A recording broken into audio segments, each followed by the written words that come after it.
ওম শান্তি। আজকের মল্লিমন্থনে আমার সব ভাই বোনেদের অনেক অনেক স্বাগত জানাই। চলুন আমরা একসাথে প্রতিদিনের মতো ঈশ্বরের দেওয়া জ্ঞানের সারমর্ম বোঝার চেষ্টা করি। কি অসাধারণ একটা কথা, তাই না? এই একটা বাক্যই কিন্তু আজকের পুরো আলোচনার ভিত্তি। এটা শুধু একটা কথা নয়, এটা আমাদের চেতনা আর আমাদের গন্তব্যের এক গভীর পরিবর্তনের ইঙ্গিত দিচ্ছে। আমরা আসলে সবাই একটা যাত্রায় আছি, বাবার দেখানো পথে, দুঃখের দুনিয়া ছেড়ে স্বর্গের উত্তরাধিকারী হওয়ার এক দারুণ রূপান্তরের যাত্রা।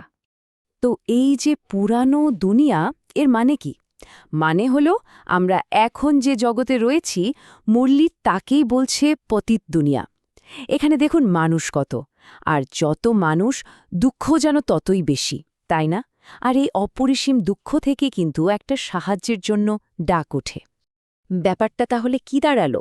এই যে ডাক, এই যে আহ্বান, এটা আসলে কার জন্য? এটা সেই একজন মুক্তিদাতার জন্য, আমাদের পরম পিতার জন্য। তিনিই তো পারেন আত্মাদের সব কষ্ট থেকে মুক্ত করতে।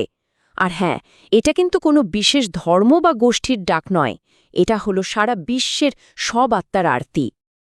আর ঠিক তখনই এই আহ্বানে সাড়া দিয়েই কিন্তু বাবার আগমন হয়। তিনি কেন আসেন? আসেন আমাদের সবাইকে, সমস্ত আত্মাকে তাদের আসল ঘরে, মানে সে শান্তির দেশে ফিরিয়ে নিয়ে যাওয়ার জন্য।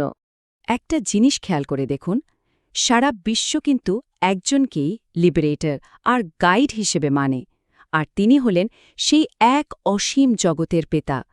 কারণ একমাত্র তিনিই পারেন আমাদের দুঃখ থেকে মুক্ত করে সেই পবিত্র দুনিয়া, মানে সুখ ধামে নিয়ে যেতে। আচ্ছা, এখানে দুই পিতার ভূমিকার মধ্যে পার্থক্যটা খুব পরিষ্কারভাবে দেখানো হয়েছে।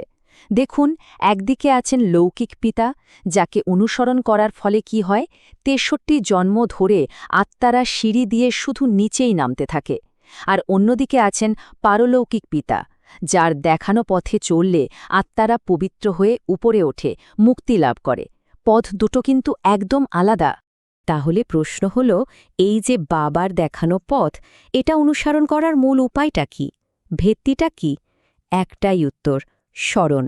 আর এই স্মরণ কিন্তু কোনো সাধারণ অভ্যাস বা রুটিন নয়, এটা হলো ভালোবাসা আর ভক্তির এক গভীর প্রকাশ। কি অসাধারণ একটা উপমা, তাই না? একটা পতঙ্গের আগুনের শিখার প্রতি যে টান, যে ভালোবাসা, ঠিক তেমনই হওয়া উচিত আত্মার তার পিতার প্রতি ভালোবাসা, একটা সম্পূর্ণ সমর্পণের ভাব। বাবার ভালোবাসায় ডুবে থেকে তাকে স্মরণ করতে করতে এই দেহটা ত্যাগ করতে হবে। এটা কিন্তু খুব মজার একটা প্রশ্ন, তাই না? যে বাবা হলেন বিন্দু স্বরূপ, তাকে স্মরণ করে কিভাবে কেউ বিত্তবান হতে পারে? মুরুলিতে ঠিক এই প্রশ্নটাই তোলা হয়েছে। চলুন তো এর উত্তরটা খুঁজে বের করা যাক। আচ্ছা, প্রথমে ধরুন সংখ্যাটা হলো ১।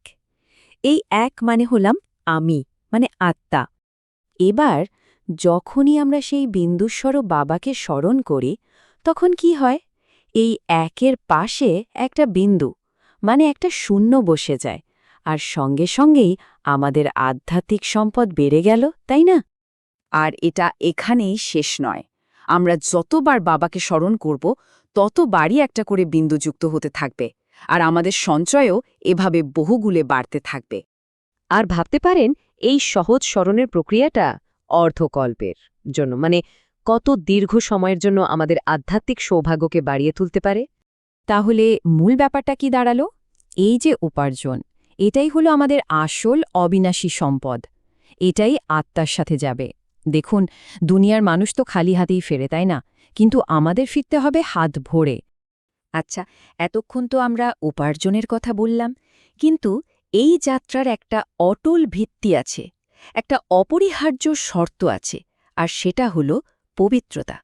বাবা কিন্তু খুব পরিষ্কার করে বলেছেন, কামই হলো সবচেয়ে বড় শত্রু।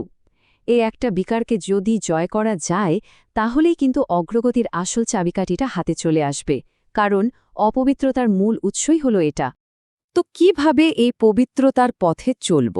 এখানে দেখুন, কয়েকটা খুব জরুরি পদক্ষেপের কথা বলা আছে। পারলৌকিক পিতার নির্দেশ মানা, বেঁচে থাকতে থাকতেই দেহ চেতনা ভুলে যাওয়া, সব খারাপ অভ্যাস দূর করা, আর বাবাকে গ্যারেন্টি দেওয়া যে আমরা অপবিত্র পথ ছেড়ে দিয়েছি। এই প্রতিজ্ঞাগুলো ছাড়া কিন্তু সেই উত্তরাধিকার দাবি করা যাবে না। এতক্ষণ তো আমরা পথের কথা বললাম, এবার চলুন কথা বলি আমাদের অসাধারণ গন্তব্যটা নিয়ে। সেই নতুন দুনিয়া, সেই স্বর্গ, যা আসলে আমাদের প্রত্যেক আত্মার জন্মগত অধিকার। আমাদের সবসময় একটা কথা মনে রাখতে হবে, আমরা হলাম গডলি স্টুডেন্ট। আমরা এখানে এসেছি আমাদের ৮৪ জন্মের পুরো উত্তরাধিকারটা দাবি করতে, আর বাবা এসেছেন আমাদের সঙ্গে করে ফিরিয়ে নিয়ে যেতে, কারণ আমাদের ৮৪ জন্মের চক্রটা এখন পূর্ণ হতে চলেছে। তাহলে আজকের আলোচনা থেকে আমরা মূল কোন কোন বিষয়গুলো পেলাম যা আমাদের রোজকার জীবনে কাজে লাগবে? প্রথমত, নিজেকে সবসময় গডলি স্টুডেন্ট ভাবা। দ্বিতীয়ত, সব খারাপ অভ্যাস আর বিকারের চিন্তা মন থেকে দূর করা। তৃতীয়ত, এই শরীরের চেতনা ভুলে যাওয়া। চতুর্থত, বাবাকে মনে রাখা। আর সবশেষে এই জ্ঞান মন্থন করে অন্যদেরও পবিত্র করার দায়িত্ব পালন করা। এগুলোই কিন্তু আমাদের পথের দিশা। আর শেষে রয়েছে আজকের বিশেষ বরদান। ভাবুন তো, যদি আমরা ৩ দিক থেকে সন্তুষ্টিতার সার্টিফিকেট পেতে পারি, বাবার কাছ থেকে, নিজের কাছ থেকে আর আমাদের ঈশ্বরীয় পরিবারের কাছ থেকে, তাহলেই কিন্তু আমরা উচ্চ পদের অধিকারী হতে পারব আর সবসময় সফলতা পাব। আর আজকের স্লোগানটাও কিন্তু খুব গভীর। বলা হচ্ছে, শ্রেষ্ঠ চরিত্রবান সেই যে বাইরের চিত্র বা চেহারাকে না দেখে ভেতরের চৈতন্য আর চরিত্রকে দেখে। এটা আমাদের একে অপরের সাথে সম্পর্কের জন্য একটা অসাধারণ দিক নির্দেশনা, তাই না? আচ্ছা, তাহলে আজকের মূল্যমন্থন এখানেই শেষ করছি। ওম শান্তি।